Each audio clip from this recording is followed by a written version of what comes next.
So, John, you have been in combat with one of America's most infamous broadcasters, firing back at each other through TV and print for the last 13 years. How are you feeling now that Bill O'Reilly is officially off the airwaves? Well, I'm actually surprised that it happened so quickly. The thing to remember about O'Reilly is that he was enormously powerful, enormously influential in U.S. media and in politics too. He was also the financial engine that drove Fox News. His program was the most profitable. It brought in perhaps $150 to $170 million a year in advertising revenue.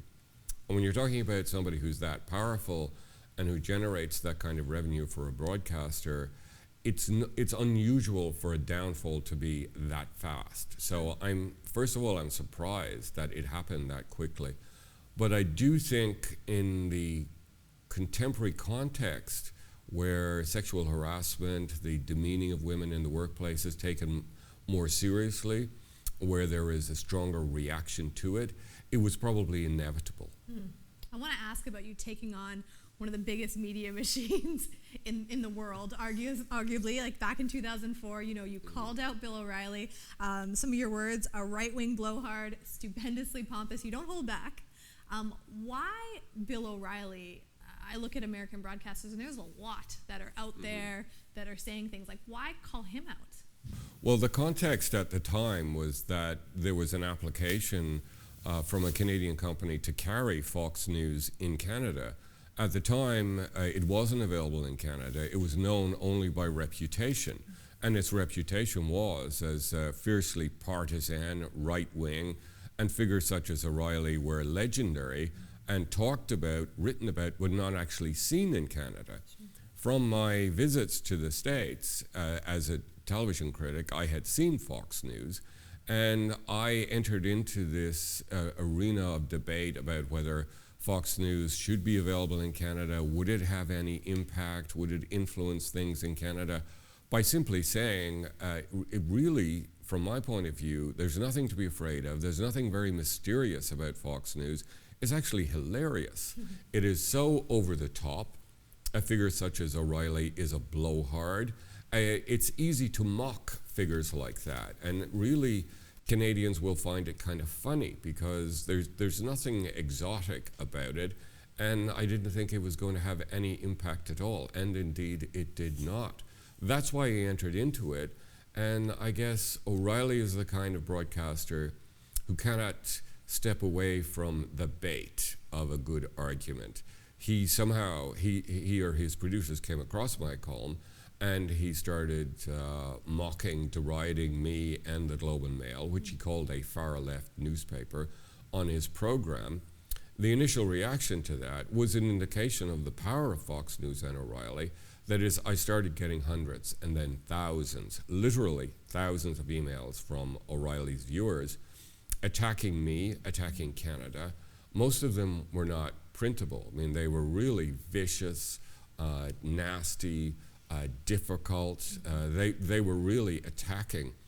And I duly wrote about that wave of reaction, and O'Reilly then reacted to me writing about that. And this went on for the best part of a week. The New York Times then paid attention to it and thought this was interesting, that, Fox News coming to Canada and Bill O'Reilly taking on a television critic in Canada.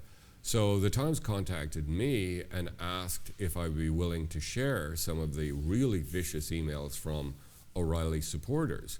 And I was. So I spent a day over the phone and by email with a New York Times editor.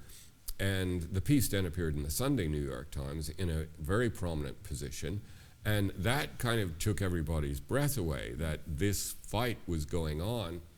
And the interesting result from all of that was that after the Times piece appeared, I then got hundreds and then eventually thousands of emails from Americans, from readers of the New York Times, who were apologizing for the US, for Fox News, for Bill O'Reilly, and for those people who had attacked me. So it kind of went back and forth.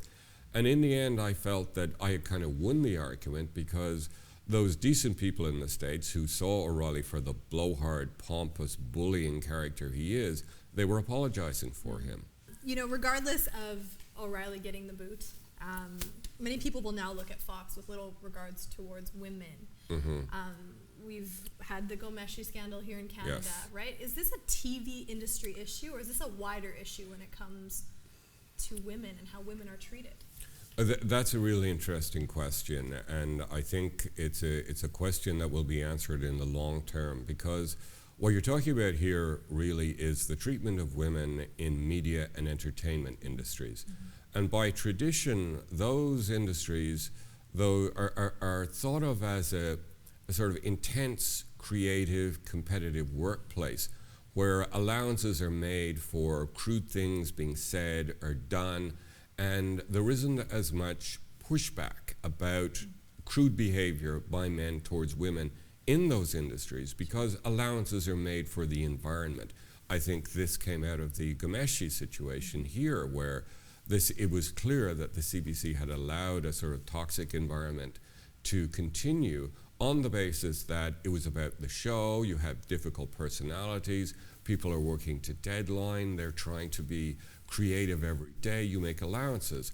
I think right now we're at a tipping point and no allowances are being made. What happened in the O'Reilly and Fox News situation is that the New York Times had a tip. They had heard rumors, and they did an investigation into the circumstance of O'Reilly and Fox News and discovered that O'Reilly himself and Fox News had actually paid out many millions to women who were either working at Fox News or contributing to it in order to make them go away because they had apparently legitimate complaints about harassment and demeaning comments from O'Reilly. That's what blew everything open. It was the New York Times going after this situation and exposing it and kicking open the shutters in what is a fairly dark world and what is a closed world. I suspect what will happen over the next few years increasingly is that in the media and entertainment world, the shutters will be kicked open. And the behavior of men, of bosses, will be exposed, and there will be much less tolerance for it because, as we saw in the O'Reilly situation, the general public and advertisers won't tolerate it. That's probably why you write the abuse and harassment of women is toxic and bullies will not get away with it. Very interesting. That's in your latest column. I want to ask about Trump, though. I mean, he in some ways reminds me of O'Reilly, right? Outlandish, outspoken, crude towards women. Is he going to see the same type of fall? Could he see that? Well, that is very speculative, but in the Trump era, and given what's happened over the first 100 days, you never know what will happen. They are both powerful men of a certain generation who, by tradition and by personal experience, believe that it's okay to talk about women in a certain way, it's okay to treat women in a certain way, it's allowable if you are a man of a certain age, power, and wealth.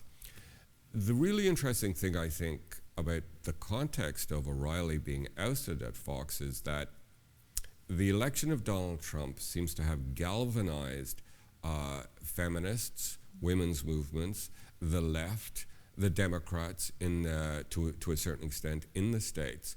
And the women's marches that took place after Trump was elected illustrated the anger and the power of women reacting against a sexist, bullying, powerful man.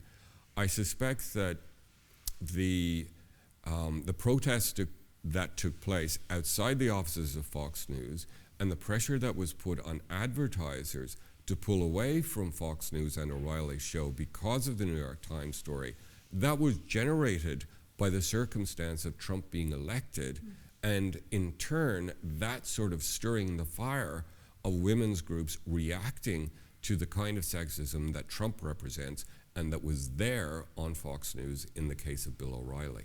It's all connected. It is always all connected. Everything in media and politics is connected. Sean, appreciate your time today. Thank you so much. My pleasure. For coming in.